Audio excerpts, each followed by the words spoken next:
This young man, in order to sell himself to bury his father, carried his father's corpse barefoot through dozens of small towns. Arriving at the Bafeng Casino, the richest gambling house under the heavens. 1.5 years of personal freedom, sold to the other party as the price.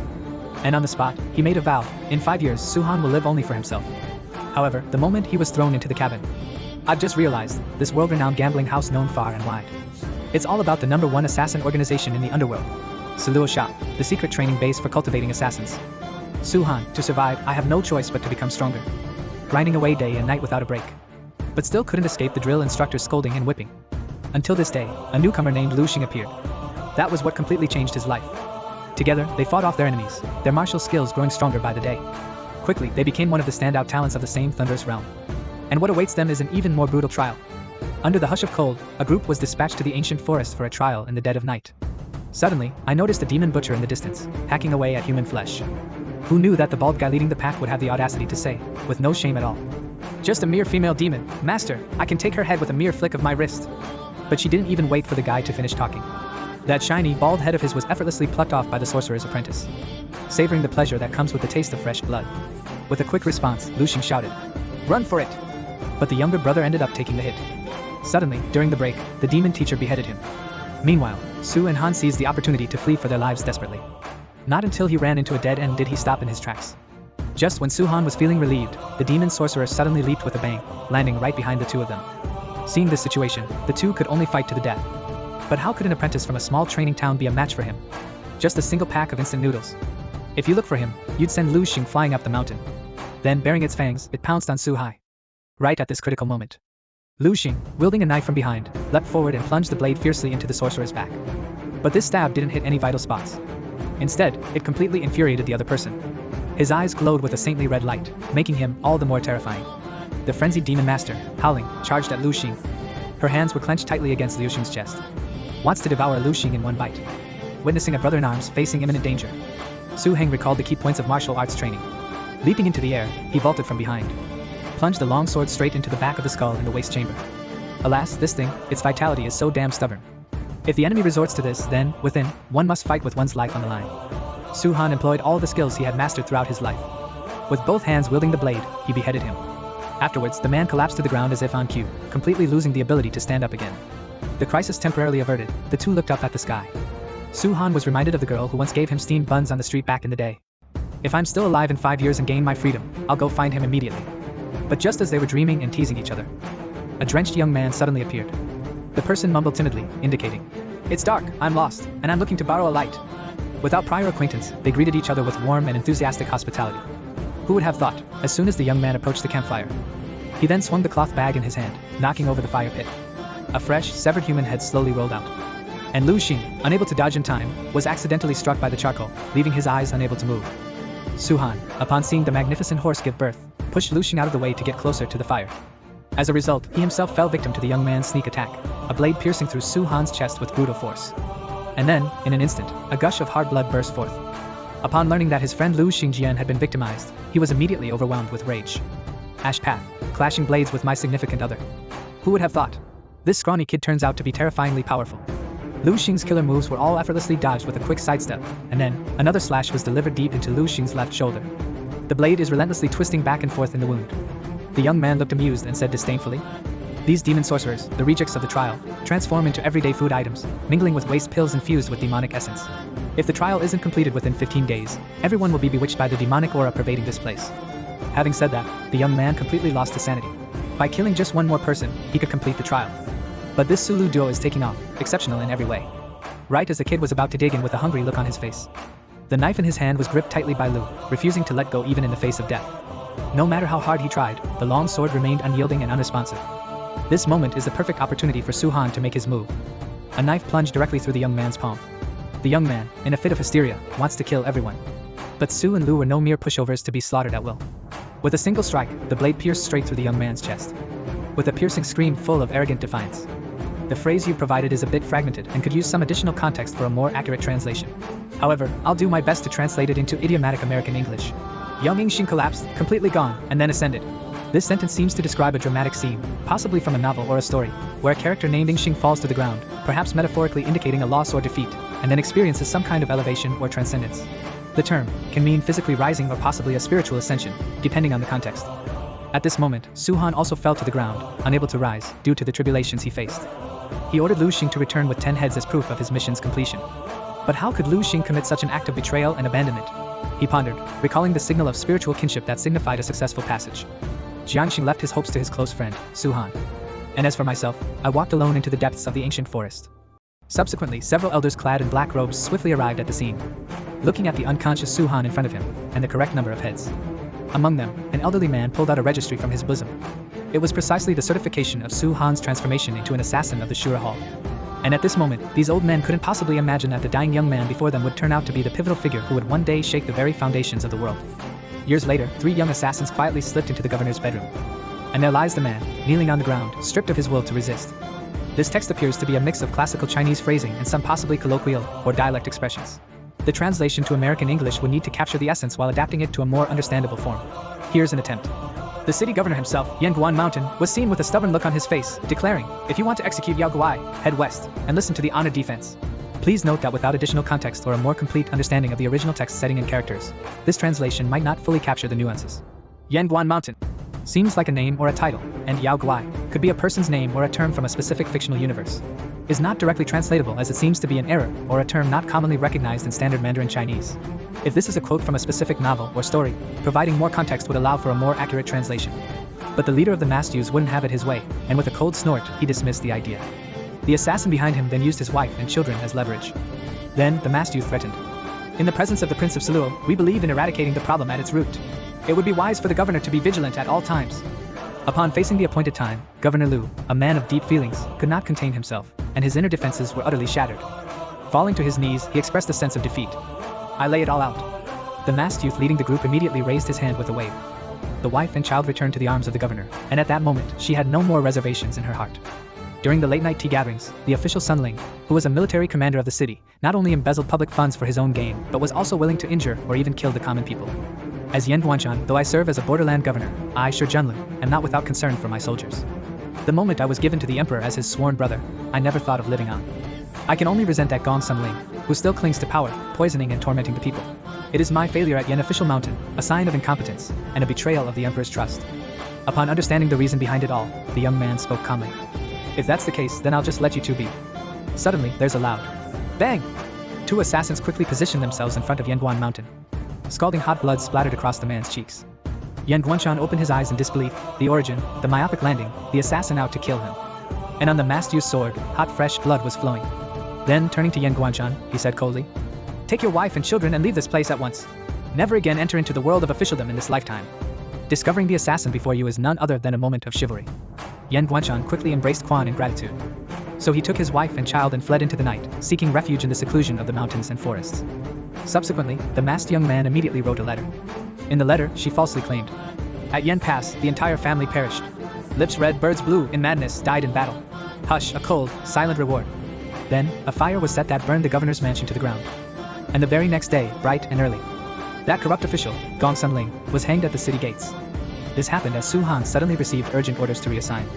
In the Hall of Divine Judgment, countless mighty and wondrous beings gather, giving rise to a city around the well. Black and white. Impermanence. Oxhead and Horseface. And the shop owner's trusted aides, Red One and the Judge. But oddly enough, the target of the assassination wasn't disclosed. Instead, everyone was cautioned to be vigilant and discreet, and not to draw attention to themselves. Afterward, the Purple Robe Gajura dismissed the crowd, letting everyone disperse on their own. But the astute Su Han grew wary. Immediately went to join forces with the Purple Robe Gajura. Originally, it was upon encountering a genius that the vast sea ebbed, revealing the present-day Jingsheng city. 30 years ago, someone stole a peerless divine sword from the Forest of Swords, leading to a 30-year pursuit by the martial world of the great Zhou dynasty. But because his rates are so steep, to this day, no one has been able to afford to hire Sun Luo Hall's services. But recently, someone has been loudly proclaiming their intent to take down Sung Hai Lu. This man is none other than one of the 8 senior elders of the Linglong Pavilion, the Xianming Sword Immortal, Long Tsongyun. And this time, the objective of Sun Luo Hall was to intercept and kill Long Tsongyun before Sung Hai Lu, ultimately pinning the dirty deed on Sung Hai Lu. In this way, you won't need to offend the great Zhou's #1 sect, and you can quietly undermine the power of the Linglong Pavilion. Su Han finally realized the true purpose behind the gathering of these great powers. To my surprise, Shi Pao, the Azura, suddenly spoke in a chilling tone. "The 10 kings of hell are taking this plan very seriously. You must not act on your own accord as you have in the past. This time, we must eliminate everyone, leaving no survivors." Su-han looked astonished and said, "My lord, knowing that I secretly released the prisoners from Yanguan Mountain, why did you cover for me and keep it hidden without reporting it?" Shura snorted coldly. "Between you and me, there's no grudge. Remember, just follow my orders, and it shall be done." Then, he vanished into the darkness. And Su-han, already weary of living on tenterhooks, began to yearn for the life of freedom that awaited him a year from now. We need to find Ashing's younger brother and sister. And that girl who brought him steamed buns. But twists of fate always come more unexpectedly than any plan. The mission to assassinate Long Tsungyun will soon commence. Su-han and his group were tasked with strangling the proud daughters of heaven at the Linglong Pavilion. The dozens of guards inside the house were all slain in the blink of an eye. But among the crowd, the target of this mission was conspicuously absent. Afterward, Su-han took a big leap and landed on the attic above. Immediately after, she kicked the door open with a forceful blow. "Start searching every nook and cranny where someone might be hiding." And behind the wall, the girl with white hair trembled, covering her mouth and nose, trying to make no sound. As it turned out, this tactic actually worked, and it didn't let Su-han catch on. But just as he was about to leave, the girl suddenly relaxed and let out a sigh. The subtle fluctuations in the air were quickly detected by Su-han. So, he leaned over, drew his sword, and with a swift move, "Take that, you vermin!" In a gasp, he quickly clutched the girl's throat. He effortlessly lifted it into midair, leaving it unable to move. But when he got a clear look at the other person's face, he was stunned. It turns out to be the very bun girl he's been pining for. An agitated Su-han threw her to the ground in a fit of rage. Get out now." But at that moment, another assassin suddenly appeared behind him. Without a second thought, he transformed into a girl with white hair and lunged forward. Yet, the blade suddenly stopped short at the girl's face. Because Su-han, from behind, delivered a stab that penetrated his neck. Upon receiving it, the man's head dropped to the ground in one fell swoop. Then, he grabbed the girl's arm tightly. He straight up threw out the fair-skinned, beautiful lady. Outpacing the girl, his light-footed skills were quite impressive. With a graceful spin, she catches her jacket, executes a skillful roll, and lands perfectly. Downstairs, the lookout hitman, spotting an escaped target, immediately cornered the girl, trapping her in the center. But little did they know, their vital energy was dwindling, with just 2.5 seconds remaining. Suddenly, they saw Su-han leap from the high-rise, heading straight towards the group below. The assassin on the ground didn't even have time to react. Just like that, you watched yourself get erased with a single blow. This was the first time Su-han truly lost control, his body enveloped in a dense purple aura, which seemed quite formidable. And it was then that the other assassins realized there was a traitor in their midst, and hurried over to provide backup. Upon hearing this, a group of people in black clothes all turned towards Su-han and charged at the two of them. Meanwhile, Su and Han, hiding in the shadows, narrowly escaped disaster for the moment. At that moment, the girl with white hair let out a long sigh. Finally safe. Yet a single cold remark from her tightens his nerves all over again. The Hall of Judgment has always been thorough in eliminating threats. Now is not the time to let our guard down. What? The Sanluo Hall? They want to kill me?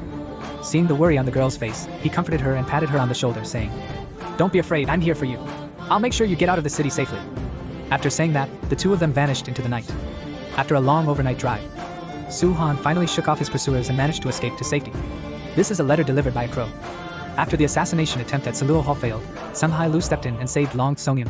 You better hurry up and take your lover to seek refuge with Sang-hai Lu, and never return to Sanluo Hall again. The girl saw Su-han's arm, the wound bleeding. Instinctively, I pulled out a pill to stop his bleeding and provide relief. But years of life as a hitman. Yet it made him instinctively assume a fighting stance. The girl spoke softly and slowly. I just want to take care of your wound for you. Coming to his senses, Su-han apologized. Sorry, I can manage it on my own. But how could a girl just ignore and abandon her savior, the one who saved her life? So, as he bandaged himself up, he began to share his own story. I grew up by the renowned Linglong Pavilion, alongside the ever-breezy hanging river. But why would you be hunted down the first time you come down from the mountain? And Su-han, at this moment, wasn't concerned with what the other person was saying, just casting a few glances until his face flushed with embarrassment. I even felt an uncontrollable urge to stroke his forehead. As a result, she suddenly started dressing up out of the blue. It's already been bandaged up. Avoid vigorous exercise and medication that might cause the wound to reopen. And at that moment, Su-han was like a child caught sneaking treats, her face flushed with embarrassment, the redness spreading to the tops of her thighs. At this moment, the girl seemed to notice that something was off. Consequently, he asked Su-han why she chose to save him. Yet Su-han simply spoke indifferently, claiming it was just an attempt to save you, that's all. Yet, she remained entirely oblivious to the knowledge of the past and insisted that the girl feel no sense of gratitude towards her. Having said that, she stood up, ready to take her leave. Soon, Su-han safely escorted the girl to the Linglong Pavilion. And to repay the debt of saving her life, the girl wanted to help Su-han's family gain entry into the Linglong Pavilion to avoid the retribution from the Sanluo store. Yet, she declined with a smile, turning me down flat. Amidst the freshly constructed tragedy, the girl once again made her plea, seeking warmth, asking for a name to be left behind, or for the mask to be removed. But Su-han just frowned and said coldly, No, it's not good for you to know too much about matters related to the Sanluo Hall. Yet the girl remained undeterred, feigning indifference with a sigh and proposed a condition of equivalent exchange. You tell me your name first, and then I'll take off my mask for you to see. Upon hearing this, the girl's eyes lit up. My name is Chin Kaching. Meanwhile, Suhan also took off his mask. But this shady move just left Kaching totally dumbfounded.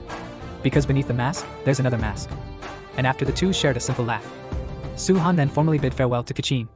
Time flew by, and soon it was the 7th day, at the border between Chongzhou and Suzhou. Suhan was ambushed by a group of assassins from the Sanluo Hall. Thinking they had the upper hand with numbers, they wanted to gang up and take him down in one fell swoop. Little did they know, this young man's strength was terrifyingly formidable.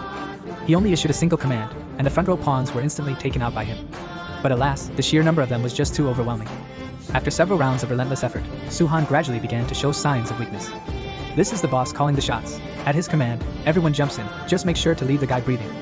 Suhan, adhering to the principle of capturing the ringleader first in order to catch all his followers, exerted all his strength and lunged towards the boss at the rear. Who knew, this guy actually caught on to working out with just his bare hands. No matter how hard Suhan tries to listen, think, taste, and understand. And in that fleeting moment, the assassin behind him swung his blade, uttering, "Embrace the lotus." Right after that, Suhan's cries of agony echoed throughout the surroundings. His working right hand was brutally severed by a single slash. He knew all too well that he was utterly powerless to resist. But looking up, you notice an elderly man in a black robe approaching. Barely clinging to his last shred of consciousness, he whispered softly, stay back, I'm doomed already. I can't drag anyone else down with me." However, mid-sentence, his vision went dark, and he passed out cold. And just as Suhan was about to be taken away, the robed elder suddenly spoke up. "In broad daylight, to gang up and bully the few, is the act of a scoundrel." But the boss of the hitmen, with a look of disdain, said, "When it comes to the matters of the Sanluo Hall, I'd advise you not to meddle in affairs that don't concern you." Little did they know, those 3 words hit the old man right in the gut. I didn't even clearly see his move before it was made. In an instant, everyone was cut down in disarray. And the old man just snorted disdainfully. "A mere hall of judgment dares to dump its chamber pot on my head." The dying boy was saved by a girl with a single steamed bun. But 4 years later, after returning with my education completed, I'm set on taking him down. Because he is the ace assassin trained by the top killer organization in the underworld. Fortunately, the girl's hallmark, her lack of sentimentality, reminded the man of her. To repay a debt of gratitude, Shiwan took him with her, not hesitating to defect from the organization. He fought his way out of the encirclement, and freed the girl from her predicament. But it also resulted in the loss of his sword-wielding right hand. But he wasn't meant to perish. A mysterious old man came to his rescue. And when Suhan opened his eyes again, catching a pair of cheating eyes, he scrutinized the culprit intently, gathering evidence. Only after hearing a meow did they let their guard down. Seeing that the wound has been bandaged and treated, it's nothing serious. He knew he had been saved by the mysterious old man before him. So, I bowed down in a gesture of kneeling and worship. But unexpectedly, the old man sneered at it. "I didn't plan on saving you. The Sanluo Dian Pavilion is always coming to me with problems, 3 days out of 5. Killing them was meant to teach the ghost servants a lesson, but who would have thought, you guys are just dogs biting each other, a mouthful of fur." Yet, Suhan was utterly stunned. Logically, if this person held a grudge against Sanluo Hall and still dared to boldly call out Grey Bodhi by his notorious name, he must be a big shot whose fame reverberates throughout the martial world. He immediately knelt down even lower, with sincere or unintentional intentions, awaiting your rescue is genuine. Should you require assistance in the future, Suhan will certainly not refuse. The old man responded with a cold snort. "You think you're capable of helping me? Since I've saved you, I won't kill you now. Hurry, leave at once." The ink, it's tainted my eyes. Suhan, in archaic tone, immediately triple-checked. "Senior, you mean to say that you won't kill me, right?" The old man, who has roamed the world for more than 80 years, is a man of his word. Now scram. Having received a positive response, Suhan nodded to the elder and walked away. She plopped down right beside the campfire. But this move only served to infuriate the old man. "Do you think I don't have the guts to kill you?" And Suhan took the upper hand without hesitation. "Senior, you're known for keeping your word once said, even 4 horses couldn't chase it back. Are you going to go back on what you just said so soon?" After a verbal scuffle, the old man gets so riled up, he's huffing and puffing, glaring with eyes wide. At that moment, Su and Han immediately changed their tone and spoke calmly. "The Sanluo Hall is after me, and with your exceptional martial arts skills, following you is my only hope for survival. I am willing to serve you tirelessly and attend to your needs." The affairs of the Sanluo Hall have nothing to do with this old man, and moreover, I have no need for the services of a one-armed youth like you. But he underestimated the sharp tongue of Shiwan. "Senior, you saved me, only to leave me to fend for myself. How is that different from just letting me die? Are you really going to be like one of those ungrateful disciples from the stories of old?" This left the forthright old man at a loss for words. One can't help but marvel at how profoundly mature this young man is. And Su Hanjian, without any objection, immediately fell to his knees, profusely thanking his senior with wild gratitude. It means he carried all these personal belongings with him. But when Su Han reached for the hilt of the sword, "But I found that this sword simply can't be lifted with just one hand." Seeing the young man's decisiveness, the old man no longer refused, saying, "Well then, carry me on your back for now. But the day you can't bear the weight, feel free to leave on your own." Having said that, he slung the massive sword onto Su Han's back. But in just a moment, a surge of intense force pressed down on him, making it hard for him to breathe. Seeing Suhan trembling, the old man started to taunt in a mocking tone. If you can't carry it, just forget about it. But Suhan clenched his teeth and insisted. Elder, you must keep your word, no going back on it. The old man furrowed his brow in a moment of classical contemplation. Alright, let's see how long you can hold out. With that, he strode forward with determination. And it was at this moment that Suhan remembered to ask the old man for his name. She spoke with a faint voice. A nameless current in the vast sea. 7 days later, the two arrived outside the city of Shuzhou, but Sun Hailu was nowhere to be seen as per the agreed meeting. Turns out, his purpose for this trip was to compete in construction. At this moment, Suhan finally caught up, panting heavily. This past week, the long-haul journey really put him through the ringer. The robust old man tossed him a steamed bun. Suhan wolfed down his food in a frenzy. Without a moment's pause, he began to practice his skills. Seeing this, the old man was just about to offer some praise. As a result, he was astonished by the martial arts techniques she had mastered. This demonic cultivation that harms others and oneself, what use is there in pursuing it? Suhan? When Yen turned around, a questioning look on his face. The path of cultivation emphasizes a balance between strength and softness, and the development of both internal and external abilities. However, Shuraro forcibly draws the medicinal power into his body, intensively refining his physical constitution. In the early stages, it might seem like he's making rapid progress. But in the later stages, not only will you suffer the backlash of demonic energy, but it could even lead to a complete standstill in your cultivation progress. Suhan stared blankly at the demon energy in his hands. Turn around and express gratitude to the church of your mentor. But the very next second, he started practicing again with unwavering determination. Seeing this, the old man couldn't help but curse. If you remain so blindly stubborn, you're bound to suffer the consequences. And faced with such cold betrayal, all I can do is wear a helpless expression. The ways of the world are harsh, and I come from humble beginnings. Nowadays, with only the Azura technique by my side, as a junior, I don't want to die, so I have no choice. Moreover, there's still the score with Saluo's store left to settle. Upon seeing the vast ocean, no more words were needed. Afterwards, he moved to the city and opened an inn. He suggested that Suhan stay for a few days, indicating that he had some personal matters to attend to outside. Suhan thought the old man was going to abandon him, but that wasn't the case. Senior, I carry these burdens every day without a moment's neglect. Rest assured, old man. My word is as solid as iron. I'll return in just a few days. But despite the cold, the whispering continues unabated. Sun Hailu just glared with his eyes wide open and said, Everything I need is right here with you. Where could I possibly run off to? And as for Snowball, I'm leaving her with you. Make sure to take good care of her. Seeing the black cat floundering in his arms, Hushan finally felt at ease. Senior, go peacefully. As your junior, I will surely take good care of young Master Meow. Thinking about the past few days of hustle, I realized the kid hasn't taken a bath this whole time. So Suhan was ready to give him a taste of his own medicine. But at that moment, I suddenly detected a strong demonic aura. However, nothing on the table had been touched. It likely wasn't anyone from the Silk Pavilion. Suddenly, a faint meow could be heard. Glancing down, there it was, Snow, lying under the bed. I saw her enveloped in a thick aura of demonic energy. Suhan reached out, wanting to sense the condition inside his body. As a result, she was directly blasted away by the overwhelming demonic power. Gazing at the dying Xian'er Suhan, I feel somewhat dazed. He remembered his senior, who always held him close and continuously stroked him. It seemed this was a way to help suppress the demonic energy within the junior. At that moment, he had a stroke of genius, as he thought of the official method to channel the medicinal power into his body used by the Azura nobility. Watching his trembling son on the ground, he decided to fight to the death. With a loud shout. So he unleashed the Azura technique, beginning to absorb the demonic energy within him. But this demonic power is just too wild and uncontrollable. In just an instant, it overwhelmed his body to the point he couldn't resist. Once the bow is drawn, there's no turning back the arrow. Now all I can do is grit my teeth, give it my all, and see it through to the end. I don't know how much time has passed. It was through learning that he gradually calmed down. And in the biting cold, at that moment, his body also reached its limit. But it happened just as he was wrapping up and getting ready to call it a day. But suddenly, her eyes narrowed. That thick, bewitching power rampaged wildly within. Like a fierce beast itching for a fight, his body strong and bristling with energy, he leapt out of the window. External intervention is needed to dissipate this energy. With a few steps, down the mountain, twisting through the vines, she leaps onto the ladder. The demonic energy within has finally been completely assimilated. Yet, just when he was feeling desolate and lamenting, he narrowly escaped death once more. Suddenly, his body went limp, his eyes rolled back, and he collapsed to the ground. Who would have thought, at this moment, Xian'er Jean would suddenly appear. Note, Suhan's clothing. With a big leap, he carried her straight back to the room. And when he woke up again, lying in my room, I can't help but question myself, Xian'er, but it was you who brought me back. And he, upon realizing the truth, seemed to understand human speech and cooperated with a perfectly timed meow. And yet, after enduring this ordeal, he managed to elevate his cultivation to the brink of the Arhat realm, just one step away from achieving the great Arhat level. And to reward this little lucky charm on my shoulder, Suhan took him to the market, and it was all about buy. All sorts of knickknacks left Cheryl dazzled and overwhelmed. She wants this too. I'm so tired I'm tempted to buy it. In the end, he hauled away an entire handcart's load. After a day out, Suhan has just returned to his hotel room. I noticed a figure flashing by outside the window. And this scent is the unique aroma of the Sanluo store. They disguised themselves as small-time merchants and vendors, keeping a watchful eye on Su-han. Su-han knew that they didn't dare to make a move on their own, fearing the presence of Sang Hai-lu. Therefore, he wasn't too worried.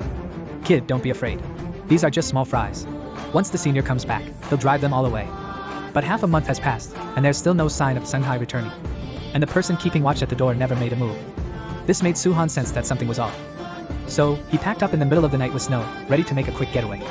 However, just as he stepped into the dense forest, a pair of legs slowly emerged from the darkness. The way this person was dressed made him involuntarily furrow his brows. Did you think that by clinging to the vast ocean's currents, you could rest easy without a care? The Sanluo shop, the people we aim to kill, there's never one we can't take down. And when he saw who was approaching, he couldn't help but feel a sense of calm. This person was either a great Azura or someone at the level of a helmsman. Unexpectedly, the Azura Hall would go to such lengths to deal with a small fry like me. Immediately after, a group of men dressed in black surrounded Su-han. Seeing this, Su-han immediately pulled rank by invoking the reputation of Sang Hai-lu. Upon hearing this, the long-haired man snorted dismissively and said, Sang Hai-lu, perfectly fine on your own, yet you insist on stirring up trouble. Tiendo, Qingyu Fuyao, now he's in over his head and can't even take care of himself, let alone you. Right in the moment the man spoke, Su-han has made the first move, stepping up in front of him. But this blow was easily parried by the man. The stars are quite beautiful, it's just a shame about Shi's disability. Unexpectedly, this remark infuriated Xianer. I saw him leap with graceful agility. If you go looking, it'll skin a man alive right off the bat. After that, he quickly returned to the main room, ready to make a quick getaway. The man who was scratched by a cat is completely done in. Over a dozen assassins charged towards Su-han with murderous intent. And at this moment, the forceful move made by Xianer caused the demonic energy within her to surge uncontrollably again. Lost in his reverie, Su-han was caught off guard and slashed by an assassin, leaving a bloody gash. He could only fight with all his might using his left hand, but having lost his right arm, and being outnumbered, a moment's inattention led to an ambush by the enemy. At that moment, an assassin from behind launched a direct strike towards Su-han. Luckily, this blow was blocked by the great sword. And the bastard who tried to sneak attack got a swift reverse blade thrust from Shi-huan, stabbing right between the eyebrows. Seeing that he was unarmed, the crowd once again brandished their knives and attacked in unison. Seeing this planet desolate and cold, I had no choice but to borrow a massive ship. But at this moment, targeted by dozens of long blades, he seemed to have fallen into a situation with no way out. The man, once a notorious ace hitman, is now like a dog that has lost its home, bloodied and with his right arm severed. Brothers in arms, ready to band together to take him down. Faced with a desperate situation, Su-han made a last-ditch effort. Unexpectedly, the senior's great sword had the power to shatter mountains and rivers. It was just the sword aura produced by pulling the sword from the stone. He shattered their weapons into fragments, but that was merely fending off a bunch of small fry. Because the great Azura had already approached him with a sword drawn, Su-han swung his blade, barely blocking the deadly strike. But he was sent flying by the opponent's fierce and powerful blow. Witnessing the furious great Azura, he gritted his teeth in rage and declared, Dare to harm me? By the moon's cycle, I swear you will beg for life and not receive it, beg for death and not find it. Having said that, she gave a command. Dozens of men in black swarmed in from all directions. Su-han wanted to swing his sword in retaliation. But I found myself physically overdrawn, a wave of dizziness washing over me. And this only made Daxiulu even more hysterical. A loser will always be a loser, even if they latch onto Sang Hai-lu, it's pointless. Those who betray Sanluo Hall only have one fate, death. Who would have thought? This is Sang Hai-lu, slowly emerging from behind. Is that so? Those were your words, weren't they? Before the great Azura could even make out the movements of his attacker, the assassins behind him were all cut in half with a single, swift strike at the waist. Watching the thighs slowly approaching oneself, desperate Su-han finally showed a hint of joy. And just now, the ferocious and fearsome great Azura dropped to his knees on the spot, beginning to frantically beg for mercy. Upon seeing this, Sang Hai-lu coldly sneered with disdain. Go back and ask your master if the name Sang Hai-lu has the power to save this kid. In the Grand Azura's archaic tongue, he expressed, with submissive gratitude for sparing his life, that he would surely convey the elder's message to his superior. Having said that, she stood up, ready to make a quick exit. However, suddenly, Sang Hai-lu called out from a corner. At this moment, Dishio Luo, fearing the emergence of the elder, hesitated. Displayed a message straight up. 90-degree right angle stick. Senior, do you have any other instructions? Sang Lao took Xianer from Shihuan's hands. My cat got hurt because of you, but your sorry life probably isn't enough to make it right. But the grudge of that young man's severed arm must be settled here one way or another. At this, Dishio Luo was completely dumbfounded. Senior, his arm, isn't it? Below? But before I could finish, the sound of gunshots cut me off. When I left, his arms were still intact. Are you suggesting that my eyesight is failing, that I'm becoming senile? When this was said, it left Dishio Luo completely speechless. It seems that with this accusation, you either accept it mournfully or pay with your life. So, without hesitation, the man grabbed a knife and, with a single swift motion, cut off the offending arm. Seeing the aged appearance, he nodded in satisfaction. He immediately dropped to his knees, giving thanks for the mercy of being spared. This battle has finally come to an end. And with a sigh of coldness, the word goodbye has just been uttered. But I found that, with age, I suddenly clenched my teeth. With a mouthful of aged blood gushing forth, his entire body stiffened and he fell straight to the ground. It wasn't until the next day that, thanks to his formidable inner strength, he finally came to. Su Han inquired about the events that had transpired during his absence. I heard you got into a fight with Lu Yao. So, who won in the end? But Tsang Lao suddenly furrowed his brows. That old geezer doesn't play fair. I come at him with a sword, and he pulls out two, ganging up on me like that. That's not what a true man does. Hush. Feeling cold, chilly, with sweat pouring down, no? Keep pressing for answers. Instead, I asked him, where to next? From here on out, I guess the journey is mine to make alone. Su Han's eyes flashed fiercely as he said with a hint of intensity. Senior, what do you mean by this? Last night, I sent that kid packing, and soon enough, I believe, Gai Bodhi will give me the face I deserve. At this moment, the lives of Xiener and Kei Miao seemed to be expressing their discontent. Su Han followed his lead and responded. Once I leave, no one will be able to handle Su Han's charm. Unexpectedly, Tsang Lao straight up tossed the black cat into his arms. Well, you take him with you then. Su Han was completely baffled by the series of maneuvers in the script. But Tsang Lao didn't bother to elaborate. Instead, she tossed a booklet at him. This jade-breathing tome can alleviate the backlash brought on by the Azure's power. Let's consider it as you helping me treat Xiener's loss of strength. Then, she took back the heavy sword that was strapped to her back for endurance. All gatherings must come to an end. Take care of yourselves. Seeing this, Su Han stepped forward, wanting to find out the reason. But then, he found himself with a sword pointed right at his forehead. At this moment, Shuer also jumped off his back. He tugged at the old man's long beard with the corner of his mouth. Yet what you're greeted with is just a worn-out corner. Don't let me see you two again or else death. And just like that, withered by time, he slowly vanished into the dense forest. Meanwhile, Su Han began to meditate and practice cultivation by the roadside. At this moment, he sensed that his state of mind was beginning to waver. It seems that within a few months, the breakthrough to the Arhat realm will be achieved. Improving one's cultivation should be a cause for celebration, but at this moment, both he and Sinner were hanging their heads in dejection. I've been pondering, who exactly is this person, Songhai Lu? Detective, the way he conducts himself in his investigations doesn't at all resemble the villain they make him out to be. Why then did you end up being scorned by the entire underworld of the continent? And what were those enemies after, exactly? Thinking of this, Su Han suddenly furrowed his brows. Enemies are formidable. The senior is in danger. So, he immediately stood up and chased after the direction of the aged, vanishing figure. All those previous abnormal behaviors suddenly made sense. The senior had sustained serious injuries and, with many enemies, didn't want to drag us into his troubles, so he deliberately staged this act. Before long, Su Han caught the scent of blood in the air. So, he set Cheryl down on the ground. With a few quick moves and nimble dodges, I went up to investigate. Seeing the elderly man cornered against the tree roots by a man in official attire. Spill it, where exactly is that sword hidden? With a nudge of his foot to the sword lying before him, the aged warrior spoke. This sword is the only thing I possess. If the official fancies it, he's welcome to take it. Unexpectedly, the man lifted his leg and kicked, saying, You old fool, you have no shame, not even when it's offered. By the Emperor's decree, I've come to claim the sword. If you persist in such obstinacy, unyielding and stubborn, then forgive me for not upholding the traditional virtues of respecting the elderly and caring for the young. But Tsang Lao directly countered, Your Majesty. If it truly were a command from the Emperor, would you be traveling in black armor? I suspect you are acting on orders from the Long Night Bureau's assistant Xian. Upon encountering the treachery, the man, still maintaining his dignified facade, commanded, Make sure he's securely locked up. He will be taken to Liangzhou and presented before the Emperor for judgment. Aged yet unyielding, humble but with dignity, my lord, you must also tread carefully. In this territory of Liangzhou, there are quite a few who covet my life. Without a word, the man threw a heavy punch right then and there. You old fart, even on your deathbed, your mouth still as sharp as ever. And after a few had left, Su Han stepped forward and sheathed the massive sword. For the following days, he kept secretly trailing the prison wagon. But there were also at least 3 or 4 groups of colleagues who came along. But they just wouldn't make a move. And now, we're about to enter Liangzhou city. Su Han was keenly aware that if he didn't make a move now, the opportunity would slip away into obscurity.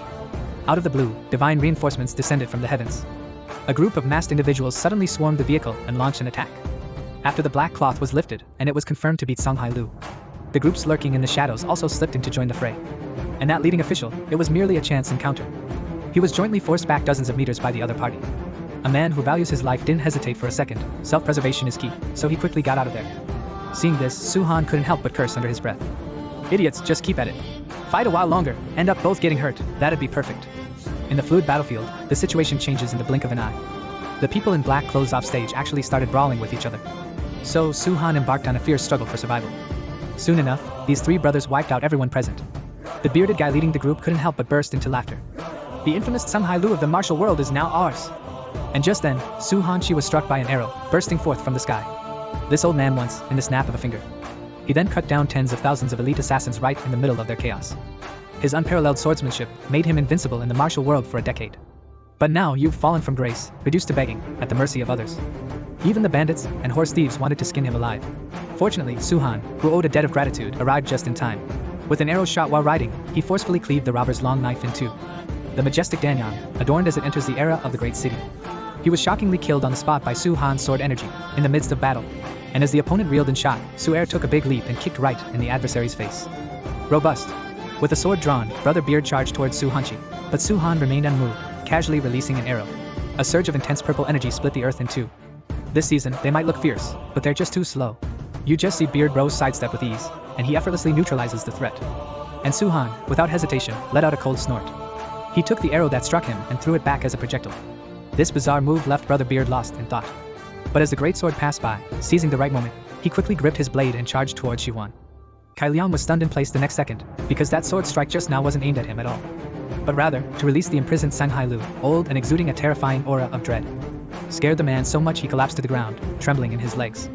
Su-han took the opportunity to throw some shade, saying, "Weren't you just about to deal with me? Why are you leaving so soon?"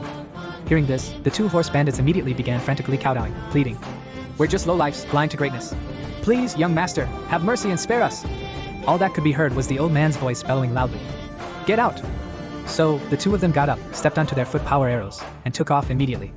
Su-han was puzzled, not understanding why he should let them go. Amidst the weariness, he sighed. "Not let them go? You might not be able to beat them." At that moment, Su-han looked down and then he noticed. Withered hands trapped by the chains of first love, any being bound by this artifact is rendered unable to channel the vital energies within, becoming no different from an ordinary person. Su-han looked it over for a while, then slowly spoke up. "So how can we get this thing open?" But unexpectedly, a noise suddenly came from behind. If it's a chain, of course you need a key to unlock it. Turns out, this guy never really backed off. He was just biding his time, waiting for that gang of horse thieves to turn on each other. Now only Su-han remains, priding himself as the last horse standing, the ultimate winner in the herd. So, knife in hand, he steadily advanced towards Su-han. With his back against the wall, Su-han had no choice but to go for broke. But this old man Jutsun kicked the heavy sword over to him. "Kid, you want to learn the sword?" The astute Su-han was first taken aback. Then, with a thud, he dropped to his knees, expressing gratitude for the senior's mentorship. The elder placed the palm of his hand on the top of the furnace. Immediately after, a buzzing sound filled his mind. "The spirit of a star, if we can grasp this secret, there's still hope for us. Otherwise, this day next year will mark our demise." With Su-han's eyes bearing down intimidatingly, his breath remained steady. It felt as if my body had plunged into a mysterious space. Suddenly, the ground began to crack open. Two forces, one firm and one gentle, trapped the biting coldness in their midst. Suddenly, an aged hand slapped down on his back. Su-han held the knife in his left hand, effortlessly parrying the strike. This sudden turn of events made the man's pupils constrict. He brought me down an entire level. He managed it all with his eyes closed, yet with effortless ease. Because at this moment, Su-han seemed like the master who dominated everything in the world. He is the mighty Oshima, the arbiter of life and death, so vast that it's formed by the heavens, yet visible to the naked eye. Suddenly, the heavy arrow materialized out of thin air. Location: a hair, piercing into Su-han's brow. His journey to becoming a strong figure has officially begun. And in reality, you find yourself surrounded by everyone. Suddenly, he snapped his eyes open. With a keen eye for perception, and in a world where the heavens are round and the earth is square, he merely swung once, and the weapons of all those around him were chopped into smithereens. These powerful beings, a whole realm higher than him, were directly sent flying 100 or so meters away by the force of his sword formation. This scene left Su-han in such disbelief he couldn't even trust his own eyes. He turned his head, wanting to ask his senior colleague for advice, but suddenly, he took a nosedive like a thief planting onions. It wasn't until the next day that he finally came to. Without waiting for the chill to fade, the gray-haired man spoke up first. "Who would have thought, with those swollen eyes, she'd actually plant one inside you, you little rascal?" Hanlin spoke, his face bearing a greeting. "My retainer, from the Sword Ridge of the Southern Wilderness, practices the technique known as the Great Yen Sword Art. This cultivation technique has extremely stringent requirements, but once mastered, it allows the practitioner's essence to condense into an arrow-like form, which then integrates into the Dantian. Although it's been 30 years since I was expelled from the Sword Tomb, half of all my knowledge and skills have their roots there. And so, I found myself recounting the legends of the martial world's swordsmanship prodigies. People only know of the joyous revelry in the City of Heavenly Fight, and the Millennium Admiration from the Lishan sect, but little do they know, there's a second half to that saying. If you ask who holds sway with the blade, in the wild south the sword forest acknowledges only Magulian. Who's Magulian? Upon hearing this, Su-han couldn't help but ask. Mo, Osteoma is not one person, but three. I, the eldest apprentice brother, Mochinzi, the second apprentice brother, Gu Mingyang, and senior, with the wisdom of vast oceans, upon hearing a satisfactory answer, shows an aged contentment. Su-han never dreamed of receiving such an opportunity, so he immediately fell to his knees in gratitude. But Sunlao suddenly furrowed his brows, his large eyes taking in the situation. He realized that the technique required the stimulation of internal energy. The method of refining one's physical body, as practiced by the Azure account, does not involve the use of internal energy. Forcing it without the necessary internal strength would inevitably result in damage to the internal organs. This is also the reason why you fell unconscious last night. Su-han wore a look of sorrow, seemingly struck by Cupid's arrow, yet fated not to revel in its pleasures. At this moment, with a single statement from the Venerable One, he was completely shattered. Sajin said, "Although you have been resolute, and can be considered my disciple, this particular seed will have no effect on you.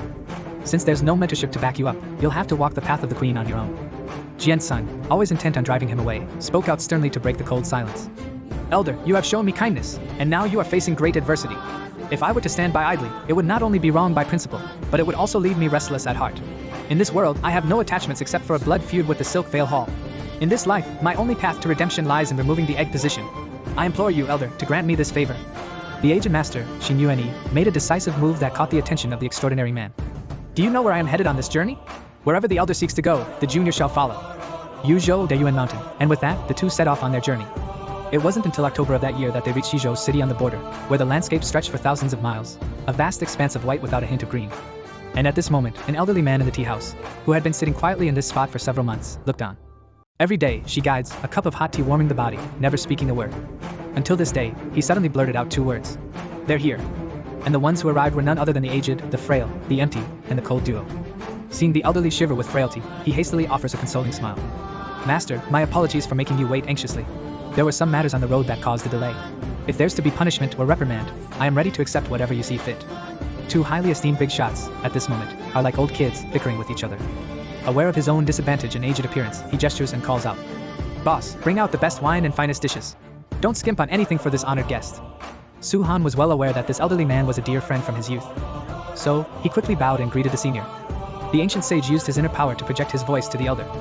"This young fella seems like a promising prospect. You're reaching out to me because of him, aren't you?" Then, with an aged brow and in a cold voice, Sun Lao said, "Indeed, I want you to make him regenerate his severed arm." The man's entire hand was chopped into a bloody pulp. Yet this old man claims he can regenerate a severed arm. And yet, despite all that, he remains a total loser. Because Su-han exuded a unique charm that allowed him to come back to life and reattach his arm, as if resurrected from the dead. And still, you couldn't master the Big Eye Sword technique. This is because I, aged and degenerate, lacking charm, failed to convey my message to the master through telepathy. Therefore, I must head to Dayuan Mountain first. The master's pupils dilated in disbelief. "Is it worth it doing this? If you're willing, you could very well reach that level. Why bother?" With age etched on his face and a resolute expression that brooked no argument, he declared. "Eldest brother, keeper of the formation, guardian of the sword tomb, and second brother, charged with overseeing the mountain gate, each of you has your duties. As for me, having roamed freely for over 3 decades, it's time I did something for this world. What's the point of reaching that level? Mount Kunlun, a desolate wasteland with nothing left, and Mount Dayuan, a journey, is my mission." Upon hearing this, the master's pupils shook with a jolt, resoundingly so. "Dayuan Mountain, the arm you gave him? Could it be? Show some maturity." Seeing the splendor, Masu said with a voice of authority. "At our age, we should be more composed, like me." The master looked on with an aged gaze and said indifferently, "That thing, even if it's out on the streets, would still require my medical expertise and the medicinal materials from the Linglong Pavilion. It would take at least several years of treatment for a complete adaptation." Who knew? The elder suddenly slapped his forehead in a moment of realization. "This is simple. Take him as your apprentice, teach him the art of medicine first, and then find a way to get him into the Linglong Pavilion. That'll solve it." A completely bewildered Su-han, just utterly clueless. But Sang Lao pushed him away with a single palm strike. "What are you waiting for? Call the master? Hurry up." Su Hangong knelt down in a show of respect and said, "Master, your disciple greets you with reverence." After a moment of silence, the master spoke with a hint of amusement. "If fate has brought us together, then let's get up and start." Immediately after, with an aged countenance, he let out a long, skyward howl, a look of utter satisfaction on his face. Although Su-han was baffled by this turn of events, he knew deep down that the old man was doing all this for his own good. And with that, a whole spread of dishes was served up on the table. "Dig in, someone's treating us." This was the first time Su-han saw Sang Lao so happy, but what he didn't know was that it would also be the last. Early the next day, Su-han followed the elderly Sang Lao to the Dayuan Mountain. Only the master knew the peril of their journey. Inevitably taking the child with him, he let out a long sigh. While advancing into the Great Abyss mountain map, Su-han learned from the elder that the heavy sword he carried was the very murderous blade that the brother sought after upon leaving seclusion. You see, the reason people don't believe he's that sword is because the more you care about something, the less you show it, and then, others won't care either. This remark hit Su-han like a bolt of enlightenment, completely unable to fathom the old man before him. Before long, the two of them arrived at the Great Abyss. It turned out to be a sand dune severed cleanly in half. What kind of heaven-defying feat could have sliced a mountain so smoothly? And from these 10 storehouses, the veteran warrior draws his fierce sword. If on that day, with Jian in tow, I had dueled with Yu Fuyao, the outcome of the battle would still be uncertain. Yen Ba. Zhou Shen, you exude a deep and powerful inner strength, kid. Let me ask you something, old man, the arm I found for you, do you dare to take it? Su-han immediately knelt down, and Qinxing said, This is a gift from your senior. Su-han accepted without refusal. A spirited young person with a lot of spunk. Then, with a single bound, he leaped to the center of the ravaged mountain. Seeing this, Su-han wanted to follow, but ended up giving herself a big bump on the head. Because he had cast a barrier over the entire Dayuan mountain, ignoring the cold and disregarding the cries of Su-han. As this appears to be a sentence with specific cultural or contextual elements, a direct translation may not fully convey the original meaning or may not make sense in English without additional context. However, I will attempt a translation that captures the general sense of the text. From the southern wilderness, a forest was established, the 39th generation, with vigor, in the slaughterhouse, by the sea, in the current, seeks an audience with the great army. Please note that without further context, the translation might not accurately reflect the nuances of the original text. Grant me an audience, my lord. Grant me an audience. The piercing calls echoed for dozens of miles throughout the entire mountain range. Complete set. A single one. A purple vortex, a cold voice speaks. Is it 300 years already? Following that, a monster resembling a ginseng with its roots pointing upward emerged, and spoke with disdain. Has the sword forest of the southern wilderness run out of people? To think they sent a mere mortal with big glasses to seal me. It seems my formidable reputation has been forgotten by all. Dejun said with a laugh. It has been over 4,000 years since my ancestors sealed away the great forces. Now, here in the region of Tsang, although my cultivation is not on par with my ancestors, I am willing to give it a try with my broken body. But with a look of disdain, June, aged yet dignified, spoke slowly and confidently. June, do you dare to wager a match with me? This piqued the interest of an army that had lain dormant for thousands of years. Speak, they said. Let's see, what do you want to wager? If I should meet my demise, and for the next 10 years no one else ventures into Dayuan Mountain, let the army use this time to devise a way to escape this predicament. However, if by some stroke of luck I manage to survive, then I ask to borrow the strength of your troops. Caught off guard, Su-han was stunned, never expecting that Sung Lao would make such a sacrifice for him. In that moment, Dejun's eyes suddenly narrowed, desiring the arm of my true self. Hearing this, they aged, drew their swords to confront each other, and even the mighty army was afraid. With a wave of his right hand, the general unleashed several streaks of malevolent energy. So it's poison, is it? As if I, the Great One, would fear a mere child like you. At the same time, with age showing, he raises his sword, as the great river flows towards the horizon. His physical strength surged by dozens of times in an instant, quietly neutralizing the army's attack. Robust. This artifact I can't help but feel proud. To shake me for another 300 years, they even dared to wield the sword of Xingtian, such audacity. If the younger generation didn't have some confidence, they wouldn't dare to embarrass themselves in front of the whole army. With the knowledge of Ingloa tactics, the large army quickly advanced and launched an attack. In such cases, with official duties and aging, one can only play defense passively. And his arm, too, began to deteriorate as the chi from his waist entered his body. At that moment, Dejun's pupils shrank, realizing it was indeed true. Xianji unleashed his killer move, repeatedly striking Song Lao with a barrage of kicks. Chao has been to Kunlun, and to deal with those things, only this sword will do. But I cannot wield the ferocity of this fearsome blade. Dajuan, I finally understand the old cunning plan. You aim to take my arm, using demonic power to suppress the sword within my chest. Or maybe, it's about wanting to place your bets on that kid. At the grand celebration, Song Lao raised his glass and said, I merely gave him a key, nothing more. Whether he uses it or not, that has nothing to do with me. But getting a hold of the real deal's arm isn't that easy. Of course, I'm well aware. Without delay, fingers forming seals, he shouted at Su-han. Kid, are you watching closely? This is the last technique I'm going to teach you. Before them, a massive sword struck straight towards the heavens. As they age, they keep working out, keeping the friction alive. Golden lotuses sprouted from the soles of his feet in an instant. Even the heavens can be counseled when they make a mistake. This scene left Dejun, the god of wilderness, at a loss for words, and the immortal in the mirror exclaimed, How is this possible? This text appears to be from a Chinese fantasy novel or similar genre and contains specific terms and concepts that may not have direct equivalents in English, especially in American English. Here is an attempt to translate it into idiomatic American English, with some creative liberties taken to maintain the mystical and fantastical tone. In a spectacle of archery, where the arrows are loosed with a breath half drawn, the time comes for the sword decree, the Mahayana, the lantern, the spirit, and the serenity of the immortals. And I am but one who, with the zoo as my catalyst, forcibly unfolds the lotus. Please note that this translation attempts to preserve the poetic and esoteric nature of the original text, but some of the specific terms have been interpreted rather than directly translated, due to their cultural and contextual uniqueness. Su-han couldn't take it anymore, but he was powerless, blocked by the barrier. The aged warrior swung his sword with a roar of fury. Several golden lotuses exploded from the heart of the ravaged mountain. The glaring golden light made it impossible for Su-han to open his eyes and discern the situation. All he knew was that, when he opened his eyes again, in the air, there was only Xingtian plummeting down at high speed. And this incident is one that Su Hanxiong could hardly forget for the rest of her life. A month later, the master waited at the entrance of the Yuen Mountain for the return of his people. Su-han, holding a severed arm, approached with his head bowed, moving slowly towards him. Upon seeing this, the master simply uttered one word. Returned. Su-han looked at his master, his eyes vacant and unseeing. What does this arm really mean to me? The key to unpacking goods, the ladder to the heavens, could also be the chain that imprisons you in the abyss. In a terse, urgent tone, she pressed. And him? What kind of person is he really? The master slowly raised his head and recited a poem. In the scorching heat, a spring's cool water soothed, clear amidst the snow. The sky-high pines, timeless and singular, rather be an authentic mortal than a pretentious sage. Soon, the scene shifts to the city of Chang'an, several years later. At this moment, outside the gates of Marquis Ningguo, friends from the court came one after another to report to the Marquis. Because his daughter was granted the opportunity to study at the exquisite Linglong Pavilion, the Zhou family would gain another influential figure at the threshold of the Earth Immortal Realm. However, it was just as the Marquis was seeing off the guests. A young person suddenly appears behind you. Yo, looks like I'm late to the party, missed out on a meal. This man is Suhan, who has been formally studying for 2.5 years. But who would have thought, the Marquis mistook him for a beggar. She casually ordered the servants to bring over some leftovers. When Yanxue and Suhan couldn't help but roll their eyes, dude, I'm not here to beg for food. And the Marquis, observing Suhan's demeanor, scolded sharply. Do you realize where you are? A country bumpkin coming here to run wild. Suhan took out a letter, held it, opened it, looked at it, and then he knew. The Marquis snatched the envelope from his hand with visible annoyance. And the man, he only glanced at a single word. She just went ahead and showed you a 90-degree bow.